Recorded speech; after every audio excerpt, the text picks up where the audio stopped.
basta naka-plug na yung headset nyo, yung accompany instrument sa phone na gagamitin nyo, ang patugtog ng music, dapat naririnig nyo na siya.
So, ayun na nga guys. Napakita ko na sa inyo kung paano ko inassemble yung mic stand, yung mic, tsaka yung pop filter. So, ngayon naman, papakita ko sa inyo kung paano ninyo i-assemble yung live sound card or yung V8. So, ito yung itsura niya. Live sound card V8. Tapos, andito yung mga buttons niya, tsaka knobs. Tapos, ito yung power. So, dapat yan naka-blue pag gagamitin mo. Ilo-long press mo lang siyang ganyan. Pero, yan. Nakita nyo, nag-blue na siya. Ibig sabihin, naka-on na siyang ganyan. So, di-discuss ko muna yung mga knobs and buttons. So, ito yung sa mic. Yung sound ng mic. Yung echo. Yung mga treble, bass, record, sound ng music, tsaka monitor. So, basically, mga tunog yan kung gaano kalakas at kahina or kung ano yung timplang gusto niyo. So, titimplahin niyo siya. And then, ito naman yung mga buttons. So, meron ditong electro tsaka pitch blend na nga nag-change siya ng sound. Etong apat, tinatry ko siya pero parang wala namang difference or hindi ko pa lang siya na-discover kung paano talaga siya. So, let's just skip this 4 buttons here. So, ito naman tayo, which is meron tayong cheer, embarrass, gun, despise, debut, tsaka kiss. Meron din tayo dito sa last part, which is laugh, clap, pay attention, kiss, song 1 and song 2. And feeling ko, pare-pareha lang naman yung mga sound effect niya. Kasi halos lahat ng mga napanood ko, naman ng mga nagla-livestream na may gamit na V8 or live sound card, pare-parehas lang yung mga sound effect nila. So, hindi ko na masyadong i-discuss kung ano yan. Ang i-discuss ko ngayon is kung paano nyo i-assemble ito. So, dito sa likod, dito nyo ipa-plug yung mga cords nyo. So, dito meron tayong live 1, live 2, accompany instrument, charging, earphone speaker, headset, condenser mic, and dynamic mic. So, to be honest, yung mga napanood kong review, wala akong nakita kung paano nila to pinlog or paano nila sinaksak or nilagyan ng kuryente. So, ilan yung video na panood ko kung paano i-assemble to, pero wala akong nakita. Pero na-discover ko naman by myself. So, sa box niya, Meron siyang kasamang tatlong cord, which is, ito yung isa, which is yung pang charge. So, USB connector lang siya, tapos yung regular na pagsaksak, hindi, type C ba tawag doon? Basta ipa-flash ko na lang kung anong klase. Basta ito yung regular.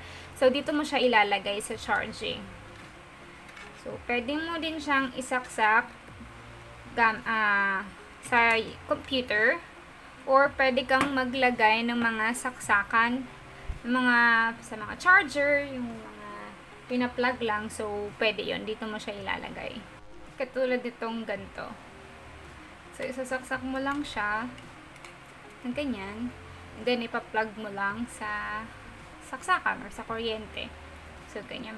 Pwede mo siya gamitin ng naka-plug, at pwede rin naman yung parang naka-charged na siya or charged na siya, like kung paano ka gumagamit ng cellphone. So, tinry ko siyang gamitin ng naka-charge, at tinry ko din siyang gamitin ng full charge na siya. So, pag full charge na, syempre, no need to plug it.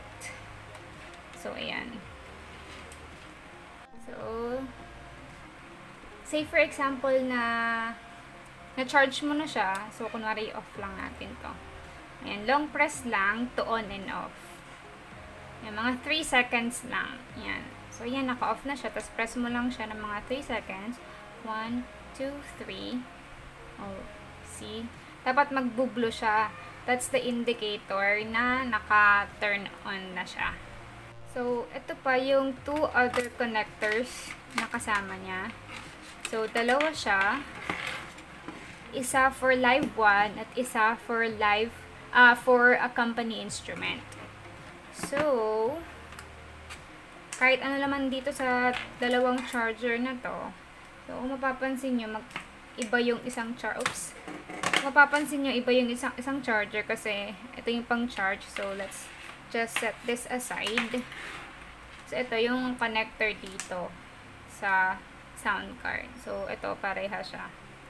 So, kahit alin dito sa dalawa, ang isaksak mo dito sa live 1 at sa accompany instrument. Yan. Tapos, itong live 1 mo, oops, saka, nakabuhol. Itong live 1 mo, ito. Itong live 1, ito. Actually, pwede nyo siya ilagay either live 1 or live 2. So, ito, live 1. Itong cord na to, ito yung ilalagay nyo dun sa cellphone or sa device kung saan kayo magla-live stream. So, tandaan nyo, live 1 siya. So, let's set this aside. And then, itong accompany instrument, itong cord na to, dito nyo ipa-plug nyo to dun sa isang device or sa isang phone na gagamitin nyo para sa music. Like, magkapatugtog kayo ng YouTube o kaya ng mga Spotify or any app na gagamitin nyo para magpatugtog ng music, mag-play ng music. So, sa accompany instrument nyo siya ilalagay. So, ito siya. And then, next is itong plug ng mic. Ito yung plug ng mic. So, ito siya. Nakakabit na kasi siya. So, ito yung plug ng mic. Since ang mic natin is yung sa regular na 3mm. Ito, hindi ito eh. Iba tong dynamic mic eh. Yung para sa malalaki yan eh. So, dead macels tayo here. So, ito yung condenser mic. Ito siya. Ilalagay nyo lang siya dito. See? So, ayan na siya. At syempre, bilang nakalagay na siya or naka-plug na siya sa mga device, wala na kayong maririnig niyan. Kaya dapat meron pa kayong gamitin na isa pang headset. Kahit yung mga regular headset lang sa mga cellphone nyo, pwede na yun. So, ako, ito ang gagamitin kong headset. So, yung headset na yan ay ilalagay nyo lang sa earphone speaker. Yan, dyan lang siya. So, para pag nagpapatugtog kayo, ayan, maririnig nyo pa rin yung music. I-plug nyo lang syempre ito sa ears nyo. So, ganyan, maririnig nyo pa rin yung music. And then, maririnig nyo na rin yung boses nyo sa mic. May echo na siya. So, for us to have some music, all we have to do is just to connect the accompany instrument sa isang device. Wait lang. So, say for example, ito yung device na gagamitin ko para magpatugtog ng music. So, oops, ang kukunin ko lang is itong accompany instrument na line. So, ikakabit ko lang siya dito. Ayan. Siyempre, hindi nyo maririnig yung music dito kasi hindi naka-plug yung phone na ginagamit ko to film this. But, ito siya. Pero, parinig ko ng konti sa inyo. Kung maririnig nyo, mahina lang yan. Basta naka-plug na yung headset nyo, yung accompany instrument sa phone na gagamitin nyo, ang patugtog ng music, dapat naririnig nyo na siya. So, ito yung gagamitin kong device pang live stream. So, nilock ko muna siya ng private para hindi mag-go live at makita ng lahat. So, ang gagawin ko lang is i-connect ko yung live 1 na connector, which is this one dito. So, i-connect ko lang siya dito. So, pagka ganyan, pag gino live ko yan, wala makakita nito kasi ako lang to. Naka-private siya. Ayan. Ayan, naka-private kasi siya. So, ito siya. Hi guys! So, ayan siya. Dapat, pag nag-ano ako, halimbawa, itong cheer, ayan, dapat maririnig. So, di ko lang alam kung maririnig nyo pag ginanto ko.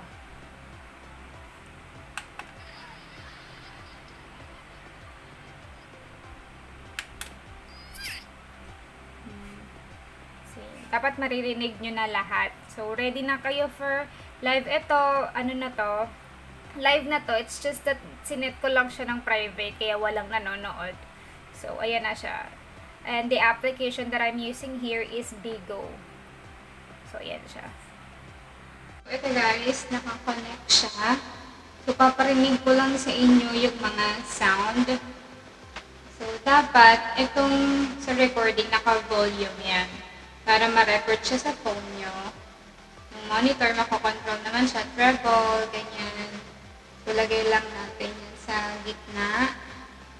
And then, record, naka-maximum siya. And then, yan. Tipahin lang natin. Mic, yan. Tipahin lang. Tapos, papakakinig ko sa inyo. Ito yung hello, hello. Hello. Hello? Ayan, diba? Nagbabago. Hello? Hello? Hello? Hello? Hello? Ayan. So, medyo babago-bago yung boses, pero in-off ko na siya. Ito yung magbabago yung itong pitch blend, magbabago yung boses, no? So, press natin siya ng one time. Hello, hello, hello. Lumit yung boses and then press natin siya ng isa pang beses. Hello, hello, lumaki yung boses. Hello, mas lumiit, parang chipmunks na. Hello, nakakatawa. And yung normal. Tapos, itong elimination. Yan, hello, hello. Ayun yung sinasabi ko kanina na parang wala naman. Pero actually, meron. Ito, ano lang siya. Shockwave. Hello, hello, na-echo siya. Hello, hello, hello. Ano siya MC. Hello, ladies and gentlemen. Charot. Hello, hello, hello, hello. Dodge. Ito yung cheer. Tapos, embarrass. Tapos, gun. And then, despite. Debut. I like it, I love it, I want some more of it. And then, kiss. Alright, tapos yung love. Clap.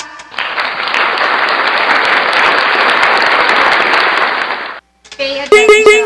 And then another kiss. And then song one. Zile zile yo ladkiyan mile mile mile mile pe bhai. And then song number 2.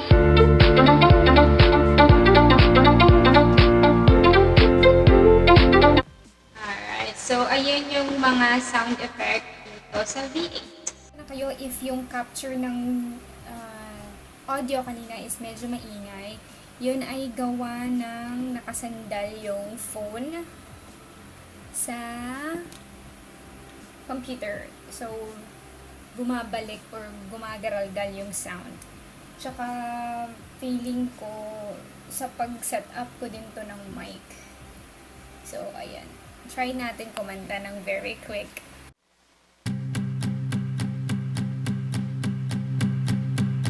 There's a fire starting in my heart, reaching a fever pitch, it's bringing me out the dark.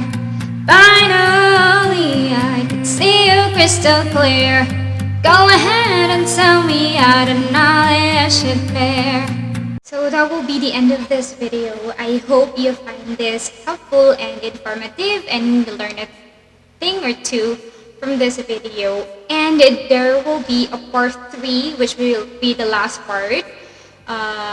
Doon ipapakita ko or i-share ko sa inyo yung thoughts ko and my own review and thoughts about the V8. So please watch out for that as well. And I'll end this video by saying thank you for watching and please subscribe if you haven't yet already. So you'll be part of our growing family, and also click the notification bell so you'll be notified whenever I have a new uploaded video kasi yung junakis ko. And then, see you in my next video. Goodbye. Ay, sumabit. Bye!